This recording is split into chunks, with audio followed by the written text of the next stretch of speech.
Hello good morning friends, চলে আসলাম আবার আরেকটা নতুন ব্লগ ভিডিও নিয়ে। সকালবেলার ব্রেকফাস্ট দেখতেই পাচ্ছ, পরোটা আর আলু চচ্চড়ি। আর আমি ওই যে বাটিটাতে যে চচ্চড়ি ছিল ওর মধ্যেই পরোটা নিয়ে নিয়েছি।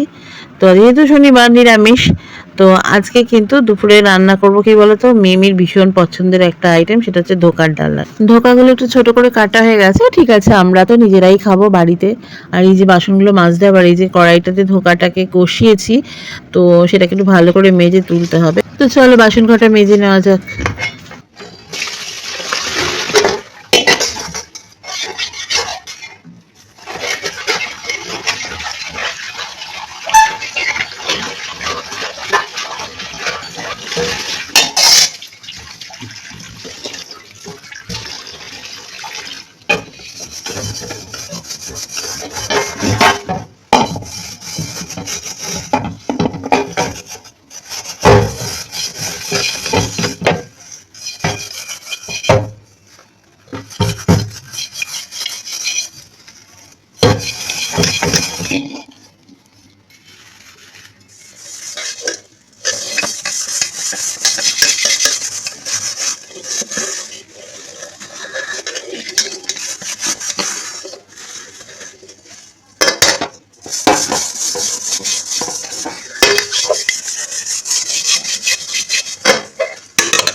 তো রান্না বান্না, ঘর পরিষ্কার, এগুলো সমস্ত হয়ে গেছে। আর আজকে দেখো বাইরেটা কীরকম একটা ভ্যাপসা হয়ে আছে, এত অস্থির লাগছে না, আমি গরমটা সহ্যই করতে পারছি না। কাল থেকে তো শরীরটা একদম খারাপ লাগছে, মানে মাথাটা কেমন ভার হয়ে আছে, ডান চোখটা ব্যথা, মানে ঘাম জমে গিয়ে ঠান্ডা লেগে যাচ্ছে। আর একটা সব থেকে বড় বিরক্তিকর ব্যাপার কি হচ্ছে বলো তো, এই যে সারাক্ষণ এই গরমের জন্য মাথার চুলটাকে টেনে ক্ল্যাচার লাগিয়ে রাখছি না, তাতে করে গিয়ে না প্রচণ্ড ঘেমে যাচ্ছে চুলের গোড়াগুলো, আর প্রচণ্ড চুল উঠছে মাথা থেকে, আর ঘেমো গায়ের মধ্যে পড়ছে, অস্বস্তিকর লাগছে জানো তো। তো যাই হোক, বৃষ্টি টিষ্টি হচ্ছে না, ভালো লাগে না। কি হারে যে গরম, মানে এই যে আমরা এত গাছ কেটে ফেলেছি, বারবার সেই কথাই ঘুরে ফিরে আসে যে আমরা প্রকৃতিকে ওপর এত টর্চার করেছি, তার আফটার এফেক্ট এখন আমাদেরকেই ভুগতে হচ্ছে। একেই বলে কর্মা, আর কিচ্ছু না।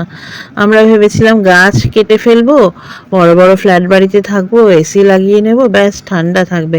এখন ওই যে এসির টেম্পারেচারটাও তো আমার এনভায়রনমেন্টে ছড়াচ্ছে, তাই না বলো? এই এলাকায় একসময় কত গাছ ছিল, আর দেখো সমস্ত বড় বড় বিল্ডিং হয়ে গাছগুলোকে কেটে দিয়েছে। কিন্তু শুধু এইটুকুনি জায়গার কথা বললাম, সারা পৃথিবী জুড়ে এই অবস্থা, তাই এত গ্লোবাল ওয়ার্মিং। তো যাই হোক, দেখো কি রান্না করেছি আজকে। ভাত তো করেইছি, আর ডাল, আর সেই সাথে ওইখানে করেছি ঢেঁড়স আলু ভাজা, আর ডালের সাথে ঢেঁড়স আলু ভাজা দিয়েছি। আর এদিকে হচ্ছে ওই যে কী বললাম, ধোকার ডালনা, যেটা আমার মেয়ের ভীষণ পছন্দের। তো একটু ফাঁক করে রেখেছি, কারণ তরকারিগুলো গরম তো, পুরো চাপা দিয়ে রাখলে নষ্ট হয়ে যেতে পারে। আর এই যে বিকেলবেলা এখন আমি স্নান টান করে ফ্রেশ হয়ে চলে এসেছি। সারাদিনে যে কতবার হলো, এই নিয়ে 3বার অলরেডি স্নান হয়ে গেছে। এখন সন্ধ্যের পরে আরও 2বার হবে, মানে সন্ধ্যের পরে একবার হবে, আবার রাত্রে শুতে যাওয়ার আগে হবে, আবার মাঝরাতে যদি গরম লাগে তখন আবার ঘুম থেকে উঠে স্নান করতে হবে। এই চলছে, ঠান্ডাটা লাগবে না বলো, এরকমই হয়। আর এই যে আমি এখন এটা একটা অ্যালোভেরা জেল এটা লাগাচ্ছি। অ্যালোভেরা জেলটা না ভীষণ মানে খুব ঠান্ডা তো, একটা সুদি একটা আমেজ দেয় স্কিনের মধ্যে, বেশ একটা ঠান্ডা আমেজ দেয়, খুব ভালো লাগে। আর অ্যালোভেরা জেল তো স্কিনের জন্য খুবই ভালো, যে কোনো ট্যান তুলে দেয়। আগে কত রকম স্কিন কেয়ার করতাম, হেয়ার কেয়ার করতাম, এই বাড়িতে এসে না কিছুই হচ্ছে না। তোমরা তো জানো আমি সেলফ কেয়ার করতে খুব ভালোবাসি, কিন্তু এই বাড়িতে এসে না এত ছোট জায়গা, আমার খুব অসুবিধা হচ্ছে। আমরা এই বাড়িটা ছেড়ে দেবো খুব শিগগিরই, হয়তো আমরা এইখান থেকে অন্য কোথাও শিফট করে যাব, কারণ মিমির এই একটা ঘরের মধ্যে পড়াশোনার খুব অসুবিধা হচ্ছে।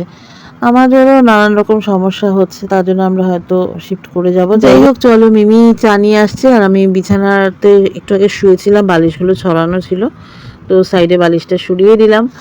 আর এত গরম লাগছে, সারাদিন তো রান্নাঘরে গ্যাসের ধারে থাকি, তাই জন্য সন্ধ্যাবেলা এখন আমার মেয়ে আমাকে একটু রেস্ট দিয়েছে, বললো মা তুমি বসো, আমি চা করে নিয়ে আসছি। তাই জন্য আমি এখন একটু রেস্ট নিচ্ছি। আর ওই যে মিমি চা নিয়ে এসছে, চলো চা খেয়ে নেওয়া যাক। চা এনেছে, তার সাথে টোস্ট বিস্কুট এনেছে। কি সুন্দর দেখতে হয়েছে না চাটা। খুব ভালো চা বানায় কিন্তু মিমি, জানো তো, তোমাদের তো আগেও বলেছি মিমি ভীষণ ভালো চা বানায়। তো চলো চাটা এনজয় করি। আর মিমির কাছে চামচ চাইছিলাম, কারণ আমার চায়ের কাপে একটা চামচ না হলে আমার ঠিক জমে না। আমার এটা একটা, জানি না, মনের ব্যাপার, এগুলো আছে ছোটোখাটো কিছু ব্যাপার স্যাপার, ভুলভাল। ওই যে চামচ দিয়েছে, আমি খেয়াল করিনি, ট্রেতেই ছিল চামচটা। তো চলো চাটা খেয়ে নিই। আপাতত এই পর্যন্ত, সবাই খুব ভালো থেকো, টাটা।